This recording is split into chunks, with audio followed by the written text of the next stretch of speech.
Okay. All right, so a couple of things really quickly. So we've got our ethical dilemma, the McDonald's video.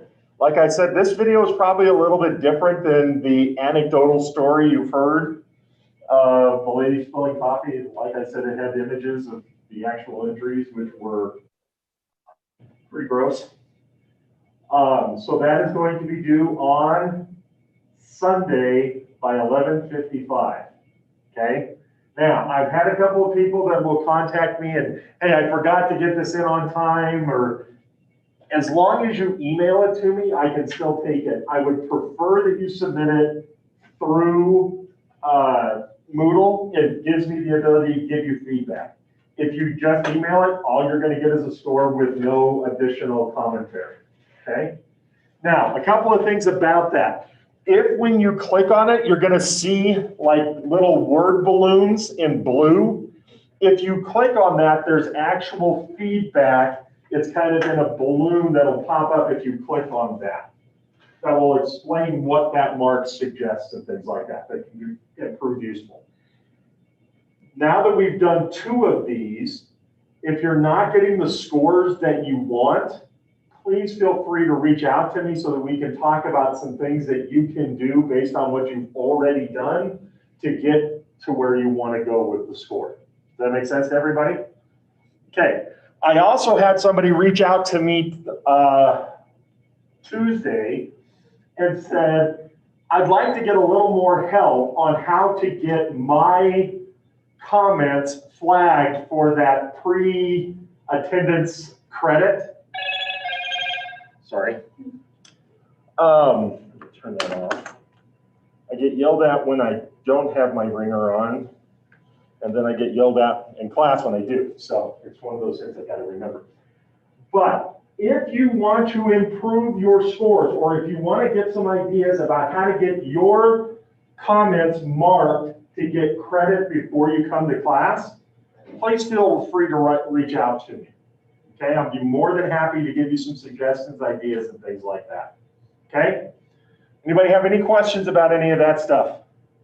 Last thing, we have another self-assessment. First self-assessment should have been fairly painless. This is exactly the same thing, exactly the same questions. The biggest way you can, the only way you can fail this is to not do it. Okay, that is the only way you can fail this assignment. And sadly, some people have. Okay, I'm pointing it out so that you don't. Is everyone good with that? Does anybody have any questions about that? Okay, so let's get started with our list for today. And we'll begin with Anthony. You're up first. What do you got for us? Okay, I answered one on air pollution. Okay. You remember what Number 9. Number 9 regulates interstate air pollution, and that would be the state level. It says that also necessities that state governments play a very significant role in enforcing environmental standards. So that was kind of saying that the state tries to play a very big role in helping, or not helping, I guess, enforcing the rules to say, hey, this is what is allowed and this is the absolute maximum that you can put out. And like an example of that would be with VOPAC, I don't know how to say their name, but when they went over, and so Texas, the Commission of Texas, teamed up with a couple of other corporations to kind of enforce the rule on them and made them pay that whole bunch of money for going over the limit. Okay, excellent. So let me ask you this. Why is it, if it's interstate, why is the state the one that controls it and not the federal government? I would say that it's almost the same as like interstate commerce, is because it's, yes, it's interstate, so it kind of sounds like other states would be doing it also, but no, because it's in that state, so that state is the one that takes care of it. Okay? And Sam? I looked the interstate means existing or occurred in a state, Okay. so that means that state has a right to govern that. The state has a right to government, and one of the things that we realize is different states have different expectations about environmental regulation. Okay? And so if the federal government tried to come in and say, this is how things are going to go, they are not going to be looking at the state's interest, they're going to be looking at the whole. And okay, I'm going to get political here for a second, so just go with me on this. But I think it illustrates very, very well the concept of what we're talking about here. Back in December, right before the Electoral College met, the state of Texas filed a suit saying that Pennsylvania had violated its state voting laws. And somebody wrote and said, if we were to take the lawsuit from Texas against Pennsylvania and say that's the way things go, the first time that New York or California went to the Republic of Texas and said anything, the state of Texas would, I can guarantee the rest of the world would hear Texas say, come and get it. And I'm going, I know some Texans, and that is about as accurate a statement as I can think of. The first time anybody came to Texas and told them what they were supposed to do, Texas would say, over my dead body. And that's why I think, and so like I said, that was a political example, but I think it accurately reflects this idea. States have identity. They have personality almost. And so because we say that environmental law is based at the state level and can differ, that's why interstate pollution, because it's just like smoking. I smoke here, but my secondhand smoke can go, I don't have any control over it, right? It's going to go all over the place. So what we've decided is states will argue and resolve the issue amongst themselves rather than going to mom and dad, i.e. the federal government, to say, you fix this. Yes? So like in Idaho, the counties could also choose whether they require smog or not. Would that also be something that the local government regulates, or would it just be the state as decided local government regulates? Local government can recommend, but the state will make the decision. So Bannock County cannot come out and say, cars registered in Bannock County have to be tested for emissions because we want to do this. They have to, the state can allow that, but it's always based at the state, not at the local level. Okay?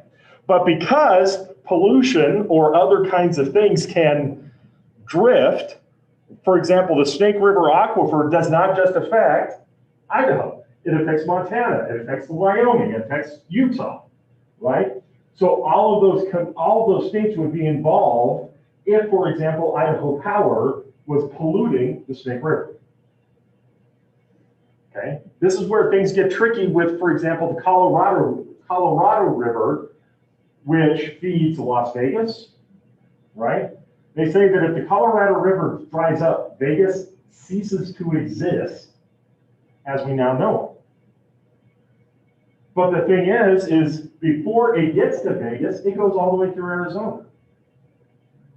Arizona has the right to control water that is in its jurisdiction, but it doesn't just stay there, does it?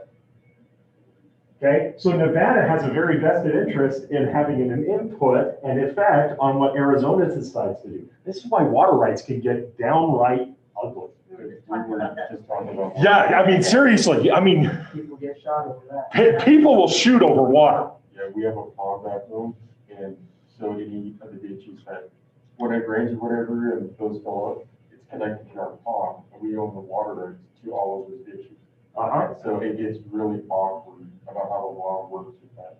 Yeah, about, for example, if this farmer is putting this pesticide on their field, the runoff from that is now going to go into every other farmer's field. So even though I have the right to my own property, there are things that move around, and so we have to be willing to deal with that. Okay, so that's a very long answer for a very short question. Thank you, Anthony. All right. So, Kason. Sorry, I can't see when my glasses fog up, but I can't read if I don't have them on. Kason, are you with us today? Going once, going twice. Oh, we might have it, hold on just a second. Come on. Oh, good grief.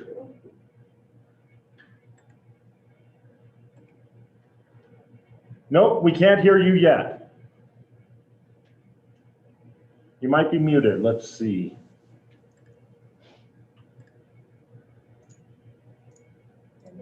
No, you're not muted, but we can't hear you.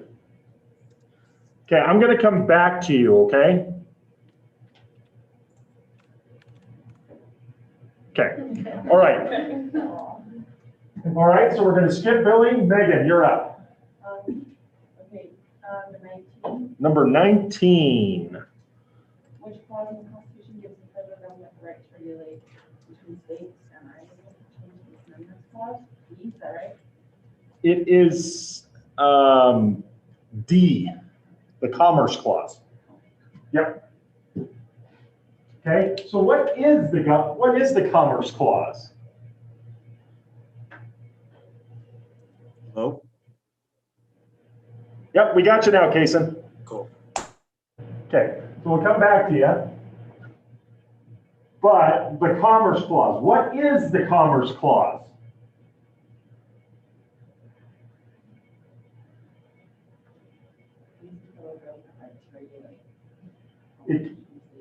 Okay, that's the interpretation of the Commerce Clause, is that it gives the right to regulate commerce or business between states is not completely within the right of the state. Why? So I just want to make sure this is an example, but like power companies, when they sell it to another state, that's the federal government that regulates that, right? Mm-hmm. Right, and that's, so states can't take advantage of other states and their necessities. Like we just talked about water rights. Mm-hmm. If they cut off that water, then that state would have to have that water. You get to where one state gets power over the other state, and it shouldn't. Exactly. And that's what it is that this is part of how we establish a federal system. These are independent states, but we agree to work as a whole. It is a very crazy mode of government compared to how things work just about any place else. But it's one of the things that makes it so that we can have regional identities and recognition of individual interests and things like that. All right, Kason, you're back up.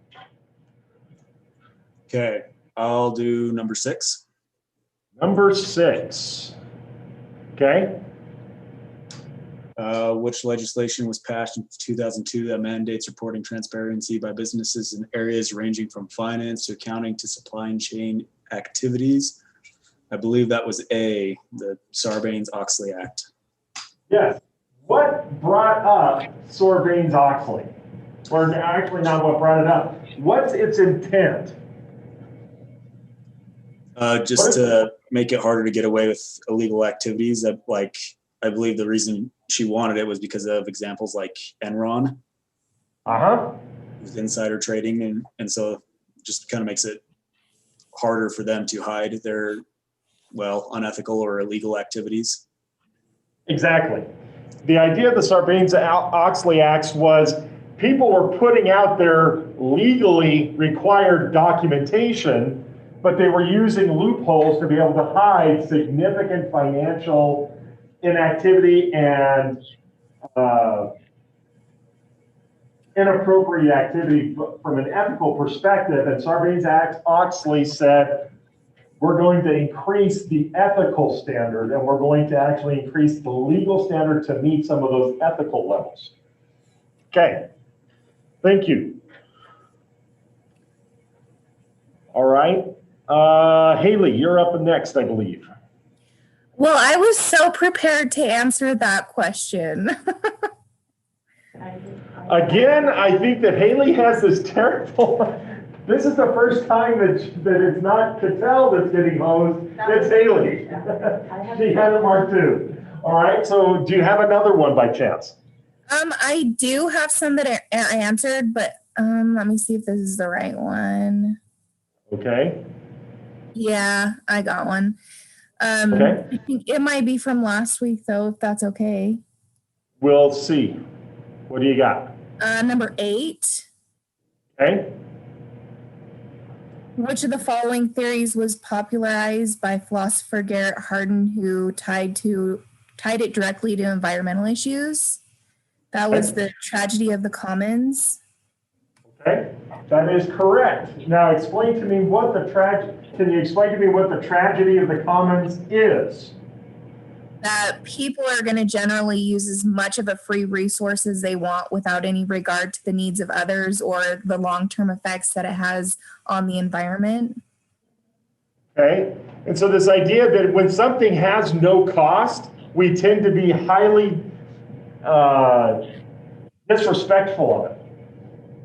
We kind of look, for example, like clean water.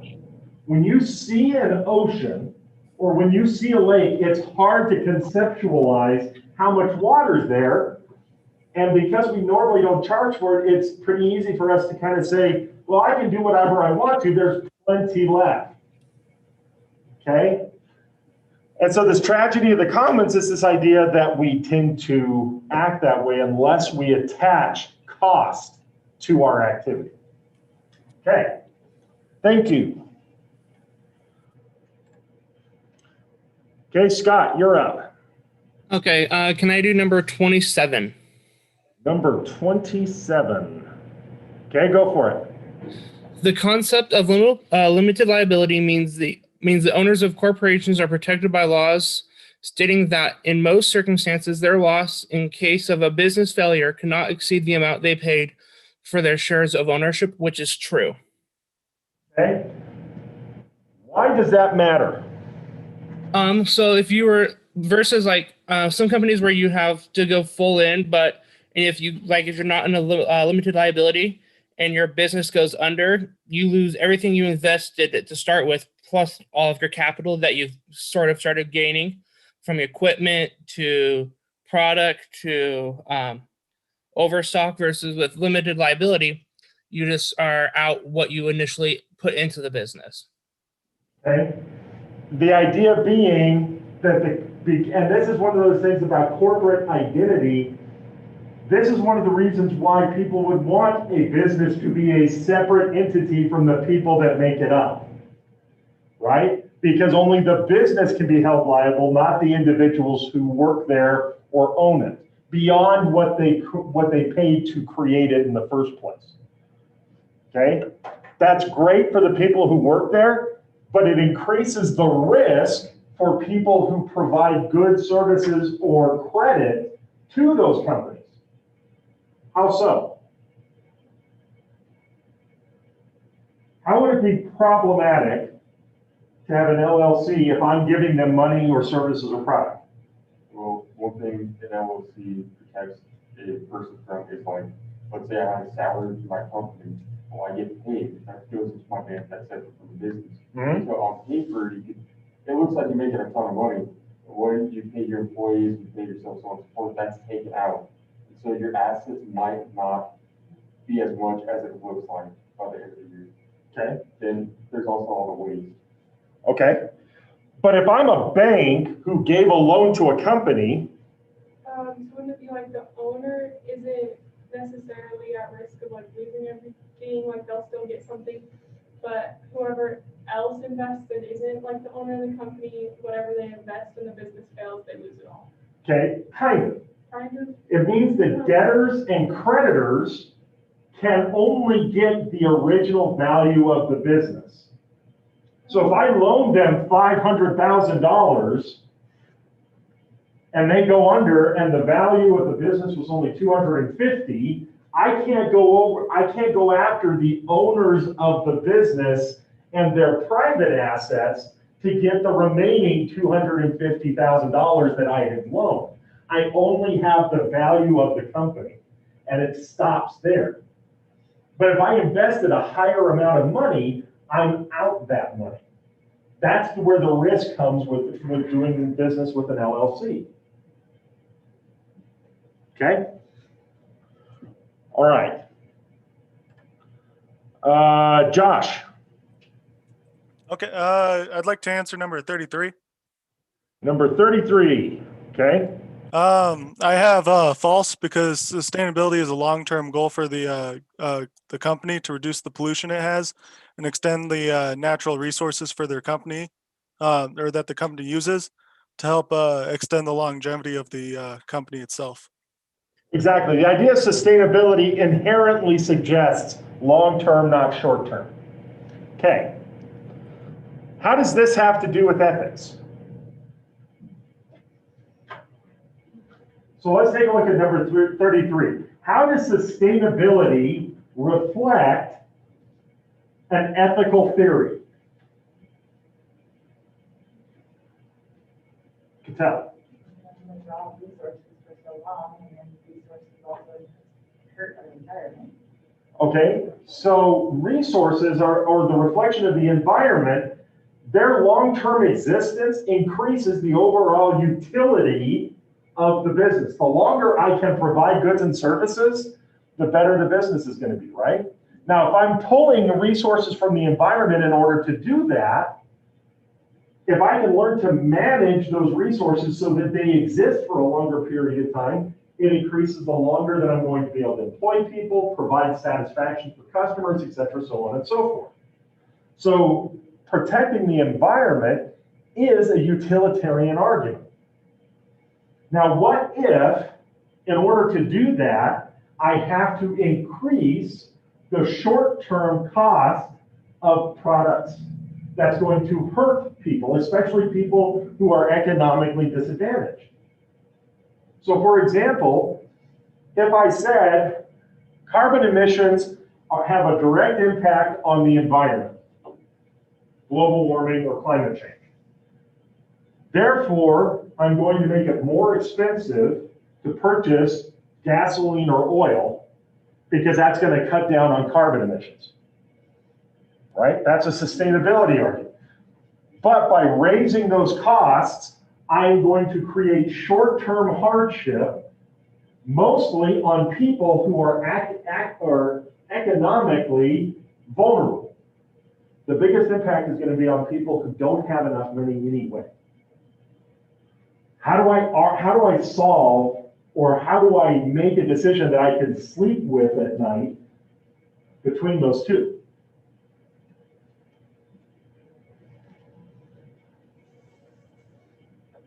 What do you think? How do I do that? Can I do that? Yeah, I'm one of the people that believe that we should be paying that extra cost anyways, that we artificially decrease the cost by not having them already. And so people don't prepare to pay these extra fees because they've never been a part of that. But if those are introduced slowly but surely, people will have to adapt and try to save more money to do that. So I think, unfortunately, you just plan for a little bit of struggle right now and save struggle later. Okay. So the idea is that that struggle is going to happen. The problem is the additional price we're going to pay on top of that struggle. And we're already seeing that, right? For example, Pocatello is going through the driest winter on record. Now, can I say that that's because of climate change? I don't know. I'm not a climatologist. I have no idea. But I can see that the weather that I hear on the news is not the weather I am used to hearing. I can see the impact of incredibly heavy snowfalls and what that does to the economy. I see the impact of hurricanes.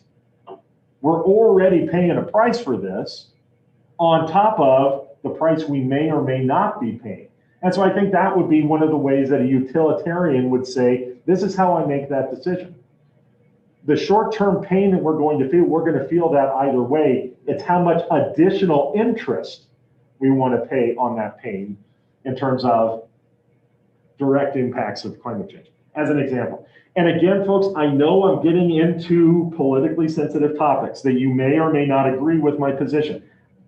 I am not trying to advocate, instill, or enforce. I hope you feel that way. Okay, even if you disagree with me, I'm just trying to look at that. That's the argument I articulate. I am more than happy to hear an opposing position to that as well. Just so that everybody's okay with that. That's my cover my butt statement. And you don't need to worry about a live mic because I'm not going to say something else that takes that back later. All right. So, Kyle, you're up. Could I do number 15? Nope. Everybody else gets to pick, but not you. Okay, number 15, what do you got? Is it the ISO standards? Yep. Okay. I don't think so. I thought it was leads. Is it ISO? No, I thought it was leads. Someone want to look that up for us? Just to make sure? Is it not page 109? Let's take a look. You want to read page 109 for us? Oh, I don't know. I could be wrong. I don't know. I don't want to you know what I mean? I don't know. I want to. Yeah.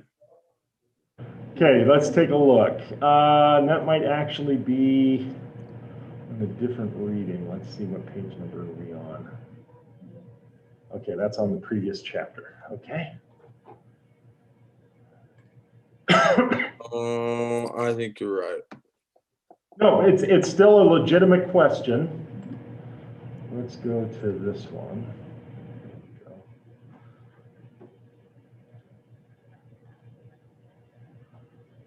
All right.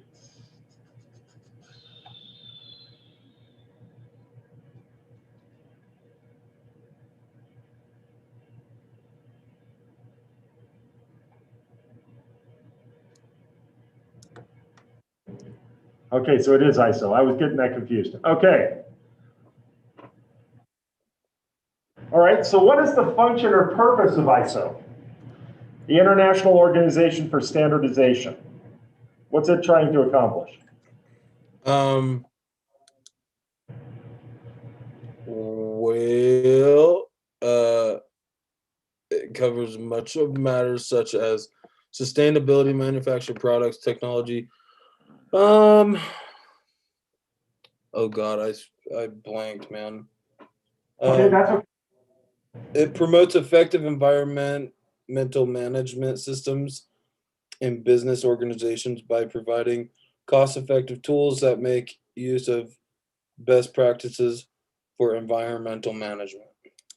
Okay, so the idea of ISO is it's trying to establish, here's the best way for everybody to operate with the least amount of waste, least amount of loss, best practices, meaning this is the most efficient and effective way of doing this. And then we are making this as a non-governmental, it's not legally binding, right? But this is how people should do things. Okay, so it's an NGO, it's a non-government organization or agency, right? But it's trying to encourage people saying, look, we recognize that people want to do things differently, but this is what we have found to be the best way of doing things to improve environmental behavior. Okay. All right. I was second guessing myself there. That was my fault. Okay, Jackson, you're up.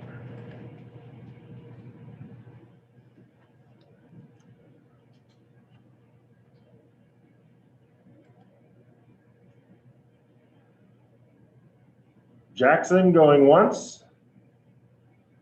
Jackson going twice.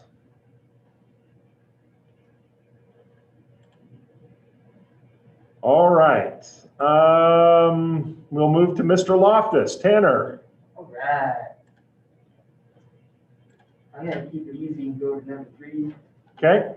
Common law or principle stating that officers, directors, and managers of the corporation are not liable for losses incurred when the evidence demonstrates that decisions were reasonable and made in good faith is known as business judgment rule. The business judgment rule. The idea that we aren't going to hold people accountable or additionally liable if they make a mistake, as long as they can show that it was a good faith effort based on reasonable practice. Just because I make a mistake is not the end, because what would happen if the business judgment rule did not exist? Oh man, there'd be so many other businesses. Okay, people would be much less willing to take risks. They would be much less willing to try new things, because if those innovations failed, they could be held accountable for it. Okay. Excellent. All right, let's see. Mr. Fryer, are you with us?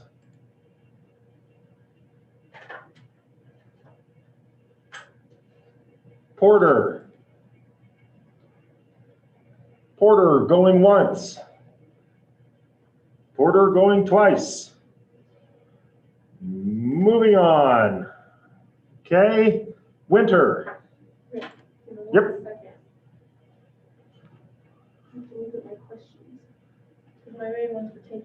I know, 3, 6, and 8, you guys are I know. 3, I was like, no, Well, but that's why I give you extra time in class to be able to kind of right? scramble to find That's other true, ones. I do appreciate that. Wow.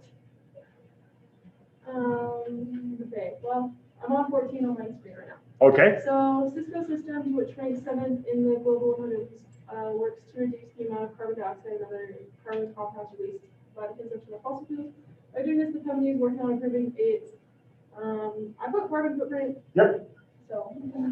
carbon footprint is how much impact you can see in the environment based on the activities of the business. Okay? All right.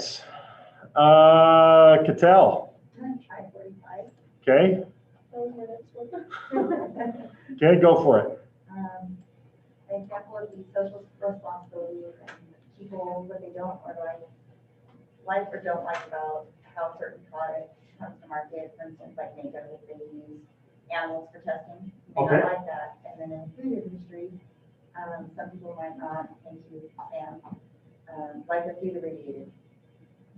Okay, a major recent trend in food industry is non-GMO, right? I do not want genetically modified organisms. What is a GMO? Can you give me an example? More like a name of a GMO? Or Not necessarily an overall example. Potatoes. Potatoes use GMOs because it makes it more safer to consume it. Okay, so for example, around here, one of the biggest problems that potatoes can face is potato blight. So, what's that? Blight, B-L-I-G-H-T. It's a kind of a fungal infection of potatoes that can ruin an entire crop. And it's highly communicable, so if one field gets it, it's very possible that that field can then cross-contaminate other surrounding fields. So if I can genetically change the makeup of the potato to be more resistant to potato blight, that significantly improves the likelihood of success for all of the potato growers in the area. What's the challenge or fear of that? GMOs. Uh-huh. You're putting toxins or chemicals into your body that otherwise wouldn't be there with the normal seed. Okay, the question is, we don't know what the impact of eating genetically modified food is, right? This is a fairly recent trend, but who knows what impact it is having on our health. Okay, so, but it begs the question.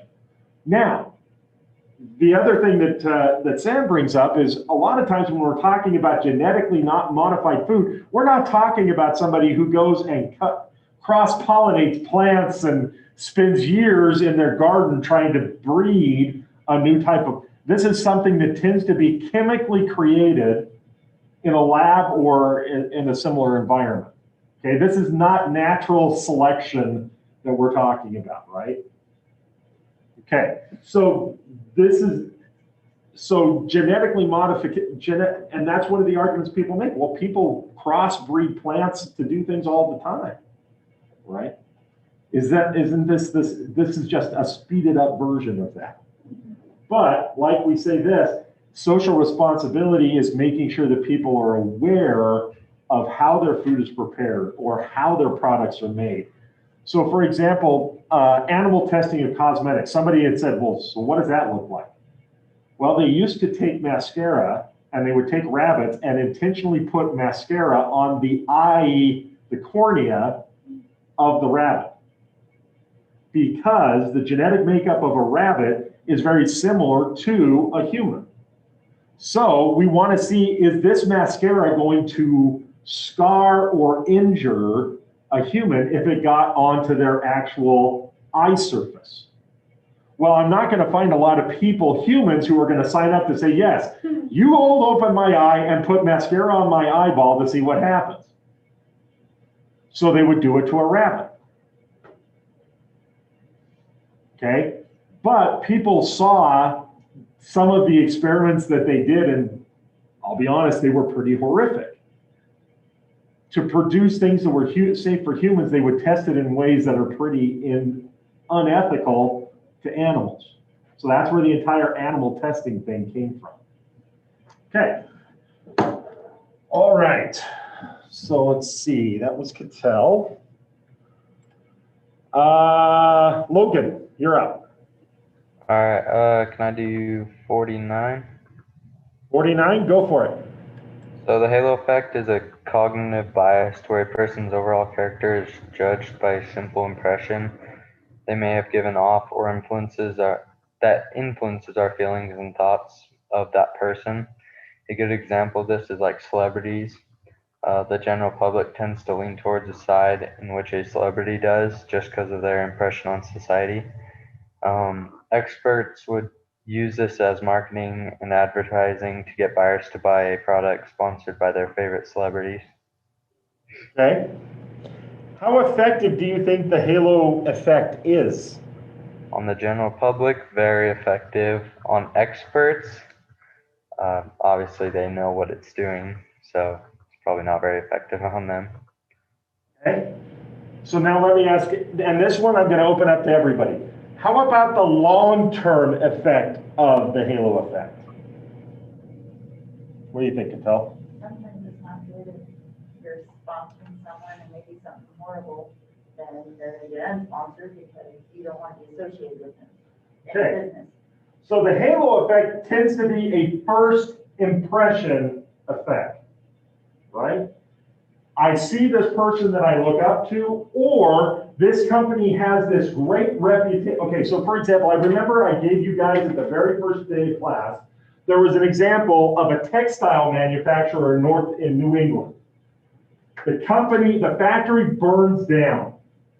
The owner of the factory goes to all the workers and says, I am going to pay your salary for the next year until this building is rebuilt. I'm gonna honor your health care and your salary for this year. How would we normally feel about that company? How many of you would be willing to go and buy products from that company for that reason? That's an example of a halo effect. I don't know anything about the product. I don't know anything about its quality. I don't have any idea of this thing other than this positive story that I've heard about. Okay? That effect or that impression is likely to last until when? So someone in the company is not doing something back? Nope.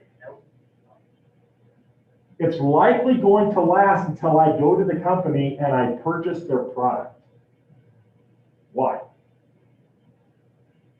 What happens when I buy the product, Megan, that's gonna maybe change my opinion, good or bad? Maybe it's not like what they advertise. That makes sense. Okay, I'm gonna feel good about this until I buy it. And then my impression is gonna be based completely on what? My experience with the product. Just because I have this feel-good story, if the clothes don't fit, if the clothes fall apart, it doesn't matter how good the feel-good story is, I won't buy their product anymore. Right? So the halo effect is great to get people in the store the first time, maybe the second time. But after that, it tends to be the product itself that either makes me stay or not. Okay? Doesn't matter how much I like the owner, if I don't like the food, I'm not going to eat there. Right? Even if it's a family member that owns the store, I'll eat there a couple of times, but if I know that it makes me sick, I won't go. Okay? So it's great for that first impression or that first round, but we know the halo effect does not have a lingering impact. All right. Let's see. All right, so we've hit everybody, so we're going to go back and Billy, you're up. So I think most of mine were taken. Has 25 been taken? That is a wonderful question, and the answer is no, it has not. Okay, so which of the following is not a stakeholder? I want to say, isn't it Goodwill? Goodwill is not a stakeholder. Why not? Because it doesn't it's not directly being affected. Like the customer is directly contributing or being effective. Same with the other ones, but Goodwill is kind of just like a state of mind almost. Exactly, unless we're talking about the charitable organization. Don't chink. Okay, Goodwill is an attitude, it's emotion. It's not a person, it's not a thing that can act. It is something that affects how we act. Okay, all of the other examples in this question are people. Okay, so goodwill in and of itself cannot be a stakeholder. All right, excellent. All right, Sam, you're up next. Okay, 47. 47. Okay. Okay, so I said I disagree with the influence of politics. I don't think big money should be able to play in politics. And I don't necessarily say that for financial reasons. The reason I say no is because you have places and businesses that have a huge amount of influence over consumers, and they're able to use that to sway or convince people to vote one way or another, i.e. lobbying up the electoral college. And because we have the electoral college, that shows that people can be manipulated or tricked into voting ways that they should, or that is not in the best interest of the nation. And I think, for example, YouTube or Snapchat or TikTok, there are all these other ones, when they were doing advertisements for the election, there was bias. And it was a very clear bias. They just decided we're going to show this for this party or these ads for this party, but not for the opposing party. And I don't agree with that. I think it's either fair game or it's not. Well, but if these are private organizations, don't they have a right to express their opinion? It's also like saying, do you have the right to manipulate people? I would say no. Your rights have to be drawn somewhere. Where you're trying to influence people for the benefit of yourself and not the nation. I would struggle to agree with that. Okay. Well, but I'm thinking that anybody who has an opinion on this, if I put out a yard sign, I'm going to be making an argument that influences people. And I have the right on my own property to advertise whatever political affiliation I want to, as scary as that might be, right? Because people can put up some pretty scary signs in support of some pretty scary beliefs, okay?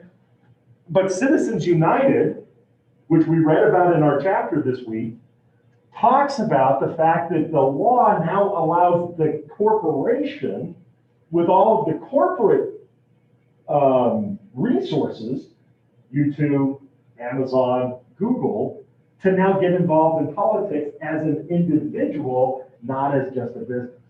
And that's where things get tricky. But another argument, and this is, I think, maybe a better example or challenge. Amazon, which is a multi-billion-dollar industry. Actually, it's about $1 trillion industry, if I'm thinking correctly. Said that they were going to build a second corporate headquarters. Okay, their primary corporate headquarters are in, I believe, right outside of Seattle. No, that's not true. I believe it was San Francisco because they wanted to go to Seattle. So they wanted to go to Seattle, but before they went there, the corporation said, if we're going to come here, we are going to bring billions of dollars of business to the city of Seattle. In exchange for that, we expect you to change certain city ordinances in favor of our business practices. We're going to change the way that businesses can be run and what we can and cannot do. And there was a massive argument and debate about the impact that this business was going to have on the political identity of Seattle. On one side, you had people that said, do you know the money that is going to come to this city and the things that we can do to improve the quality of life for every single person who lives here? And on the other hand, there was a group of people saying, this is Seattle. This is a city. A corporation should not be able to come here and tell us how to run things and have us fold just because they're throwing lots of money at us. This should be our identity. We should be able to get to do this. And it was back in, I think this was like in 2018. I can't remember these. But does this sound familiar to anybody? And I mean, it got ugly.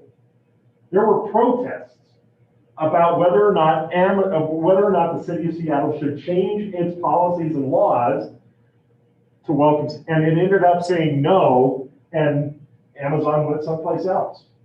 But that's this question. Should businesses be able to get public, and that's what they were doing. They were saying, if we come here, we're going to support candidates that are going to support our business practices. The businesses that are already there in existence, all of a sudden all these rule changes just for this business.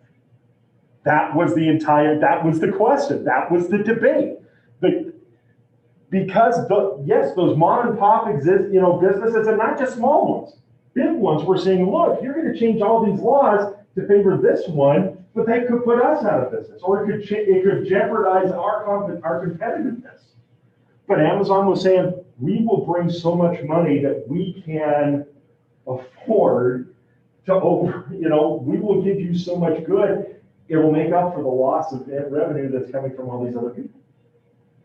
It's one of the tricky things about companies that are getting this big. And it begs the question of the fact that businesses can support political candidates.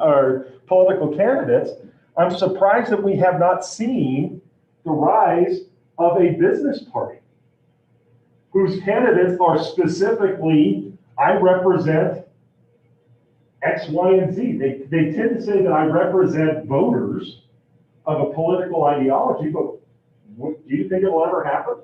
Do you think that we will see the rise of a business ideology that it is, I am a candidate that is simply pro-business above all else?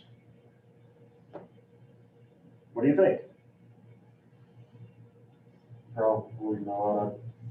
Said the United States hasn't known what a profit was in the last 100 years. So I don't think that changes. Okay. Yeah, I just referenced the dead word. But I mean, this is a distinct possibility. We could see the rise of a corporate party. And I think enough people would have problems with international corporations or international state in the United States. Again, I have a big issue with that, and I think a lot of people do. Okay. All right, Zach, you're up. All right, I'll take number 23. Number 23. It says, which court decision rules that corporate and nonprofit business entities may seek to persuade the voting public by spending an unlimited amount of money on political advertisements, kind of like what you were just talking about. And then that's going to be C, Citizens United. Yep. And this is one of the things that we're seeing is that a lot of times companies are limited by the amount of money they can give to an individual candidate, but we've seen something called the growth of the PAC, which is a political action committee.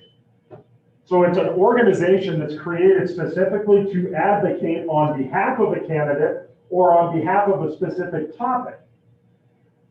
And so that money can be spent, so we can see PACs putting up advertisements that either support a candidate or oppose a candidate, and companies there's an unlimited number of these PACs, and that's how companies can get around these election rules. Okay. All right. Let's see. Andrew, you're up. Let's do number 16. Number 16. Okay. So one way to address the issue of shared responsibility between corporations and their society is the implementation of a cap and trade system. Okay. And this is essentially the curve of emissions that was the error and the idea behind that is the cap is a limit on greenhouse gas emissions. If companies exceed their cap, they must pay penalties, whereas the trade allows companies to use the free market to buy and sell pollution allowances that permit them to emit a certain amount of pollution. Okay. So instead of just saying what was it? So cap and trade says that I can borrow or purchase access to somebody else's pollution quota. And I can't remember what the other one was. Is it pay to pollute? What was it? I can't remember what it was called, but the other concept is you get this much and then you pay, just like with overage on your internet bill, you are allowed 5 gigs worth of access, anything over that, and you pay by every 100 megabytes or gigabytes that you use. It says that was referred to as the carbon tax, but it says also the pay to pollute. Pay to pollute, yeah. Okay. All right. Caden, you're up. All right. Can you hear me? Yep. I'll do number 18. I don't know if that one's been done yet. Yeah, looks like it's been done. Oh, about number 14. 14's been done. Okay, can you come back to me? Uh-huh. Okay, Jack. Okay, so I lost internet for a few minutes there, so I might have missed a few of the questions that were answered. Okay. But how about 22? 22? You are good to go, sir. Okay, which of the following statements most accurately describes shareholder primacy? I think this is from last week's reading, or earlier in the week. But that is B, a company's duty to maximize profits for stockholders. Perfect. This idea that the primary creditor of a company, the first one who has dibs on profits from the company, is not the company that gets to use them. It's to maximize the amount of money they pay to stockholders. And this gets back to the Ford argument of, I have a reasonable expectation of making improvements to the business, but I have to make sure that I'm prioritizing taking care of my stockholders before a lot of other things. Okay, excellent. All right, Caden, you ready yet? No. I'm still looking for one to answer that I could answer confidently, I guess. I don't really know. Okay, so here's what we are going to do. I'm going to ask you a question that's not necessarily listed here, but it's kind of riffing off of number 30. Can you tell me anything about the Schlensky versus Wrigley case? This has to do with Chicago Cubs? Yep. Oh yeah, I remember that one. Okay, what was going on? From what I remember, there was something about their lights. The Cubs didn't want them to have lights because it attracted violence or something like that during nighttime. Or Yes. but the stakeholders, which I think was at Schlinsky. Yep. They wanted to have lights to increase the profits so they could play games at night, something like that. Yep. So what would be the benefit of playing games at night? More people could attend because you're not playing during work hours, right? But number one, if I had lights at night, number one, I have big lights in the middle of the night. Number two, if I have more people moving around at night in this area, it is likely to increase traffic and crime. So Wrigley said, I don't want to have night games, so I'm not going to install lights. Schlinsky said, as a stockholder, I want you to maximize my profit, which means playing night games, therefore I'm going to force you to do so. And as a stockholder, I have an ownership interest, and I can force you to do so. Okay, so let's end it there. I am going to, okay, so let me ask you a question. For example, I know that Cattell and Sam, you guys need to leave. I would like to spend at least a couple minutes doing the discussion, okay? So I'm gonna turn it on. I'm gonna split the online group into 2 groups. Mr. Lambert, Yeah. I have to leave as well to do that thing with Patel and Sam. And Haley. That's fine. Whoever needs to go, can go. So what I'll probably do is I'm just gonna put everybody that's online into, well,